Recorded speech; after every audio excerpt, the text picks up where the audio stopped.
दोस्तों, रामायण भारत के सबसे प्रसिद्ध ग्रंथों में से एक है। भारत में रामचरितमानस का पाठ पूरी आस्था के साथ होता है।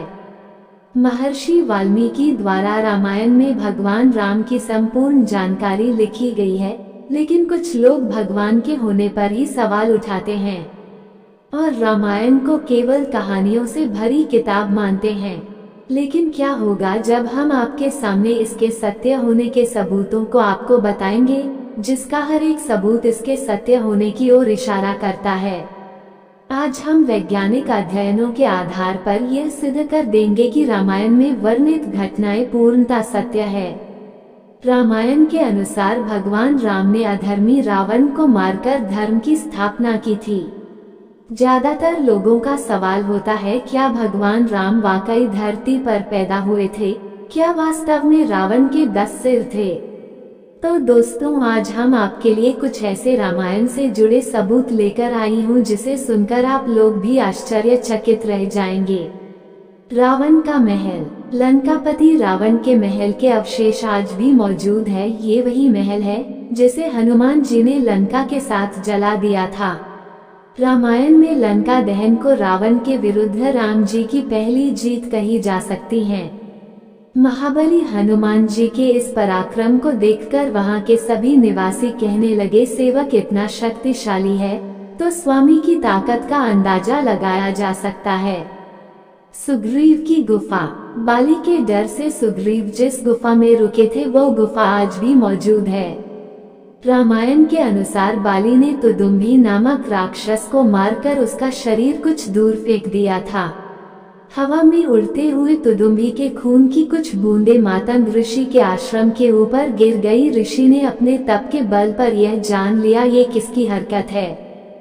फिर क्रोधित ऋषि ने बाली को शाप दिया कि वो कभी भी ऋषि के पर्वत के क्षेत्र में आएगा तो उसकी मृत्यु हो जाएगी। सुग्रीव को राज्य से निकाले जाने पर वो इसी जगह आए थे क्योंकि वह जानते थे कि बाली यहाँ नहीं आ सकता।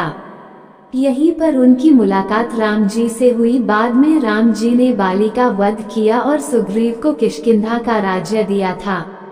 राम सेतु। राम सेतु को एडम्स ब्रिज भी कहा जाता है। ये चूना पत्थर से बनी श्रृंखला है। भौगोलिक प्रमाणों से पता चलता है कि किसी समय ये सेतु भारत और श्रीलंका को भूमि मार्ग से आपस में जोड़ता था।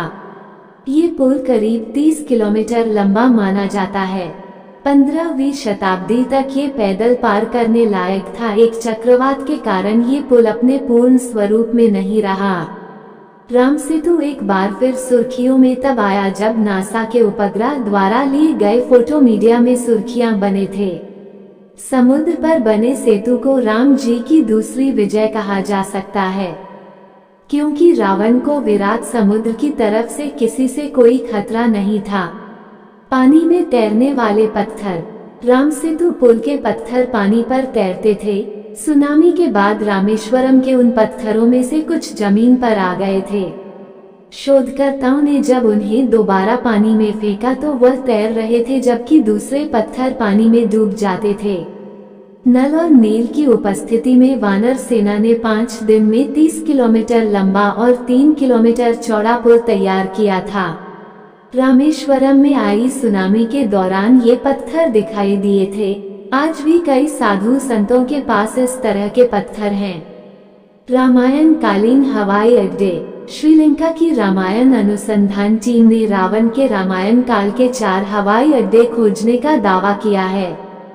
पिछले 9 वर्षों से यह कमेटी श्रीलंका के कोने कोने की छानबीन कर रही थी। यहाँ उन्हें कई जानकारी और अवशेष मिले, परंतु पिछले 4 सालों में लंका के दुर्गम स्थानों की खोज के दौरान रावण के 4 हवाई अड्डे मिले।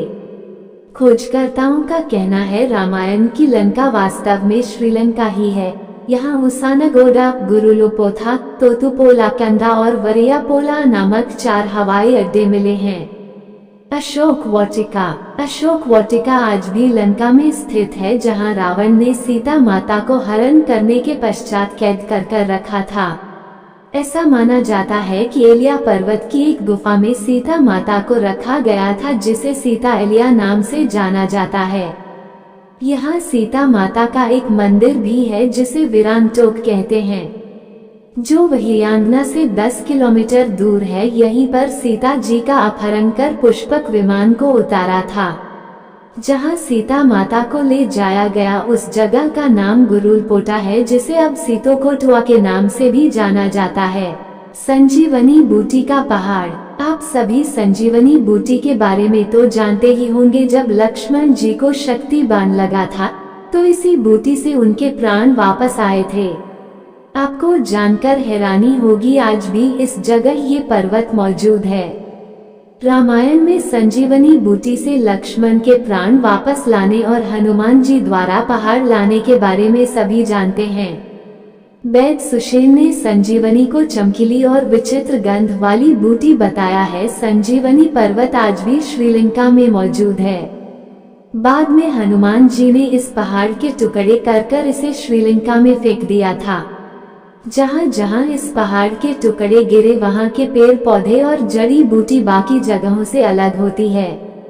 दिवरुमपोला, ये वही जगह है जहाँ रावण से सीता जी को बचाने के बाद भगवान राम ने उन्हें अपनी पवित्रता दिखाने को कहा था, जिसके लिए सीता जी को अग्नि परीक्षा देनी पड़ी थी। आज भी यहाँ वह पेड़ मौजूद है जिसके नीचे सीता जी ने ये परीक्षा दी थी। उस पेड़ के नीचे लोग जरूरी फैसले लेते हैं। हनुमान जी के पैरों के निशान।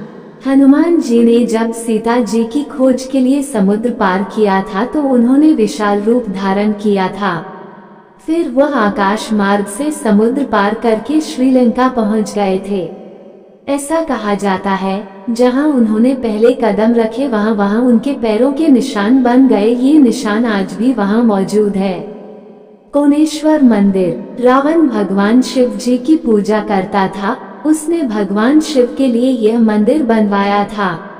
यह एकलौता मंदिर है जहां भगवान से ज्यादा उनके भक्त रावण की आकृति बनी हुई है। इसी मंदिर में बनी एक आकृति में रावण के 10 सिरों को प्रदर्शित किया गया है, जो बताती है कि रावण के 10 सिर थे। पंचवटी। आज भी नासिक के पास पंचवटी तपोवन है जहां अयोध्या से वनवास काटने के लिए निकले भगवान राम, सीता माता और लक्ष्मण रुके थे। यहीं पर लक्ष्मण जी ने शूर्पणखा की नाक भी काटी थी। जानकी मंदिर। नेपाल के जनकपुर शहर में जानकी मंदिर है। रामायण के अनुसार सीता माता के पिताजी का नाम जनक था और उन्हीं के नाम पर इस शहर का नाम जनकपुर रखा गया था। साथ ही सीता माता को जानकी के नाम से भी जाना जाता है, इसलिए इस मंदिर को जानकी मंदिर कहते हैं। यहाँ हर रोज दर्शन के लिए हजारों श्रद्धालु आते हैं। रामलिंगम।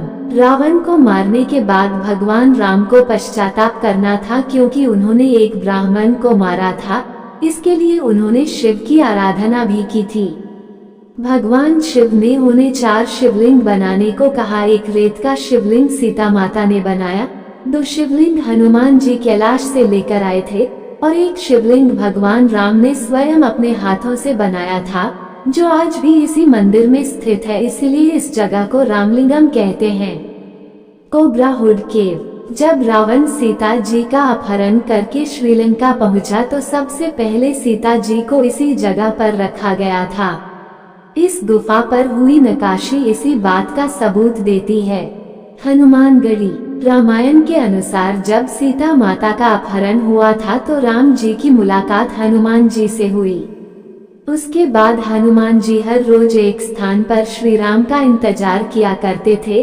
आज उस स्थान को हनुमानगढ़ी के नाम से जाना जाता है। रामायण में भी इसका उल्लेख किया गया है। लेपाक्षी मंदिर। जब रावण सीता माता का हरण करके ले जा रहा था तब जटायु ने रावण को रोकने की बहुत कोशिश की थी, लेकिन वह अपनी इस कोशिश में सफल नहीं हो पाया। रावण ने उसे मार गिराया, लेकिन जहां जटायु गिरा था आज उस जगह को लेपाक्षी मंदिर के नाम से जाना जाता है। विभीषण का महल।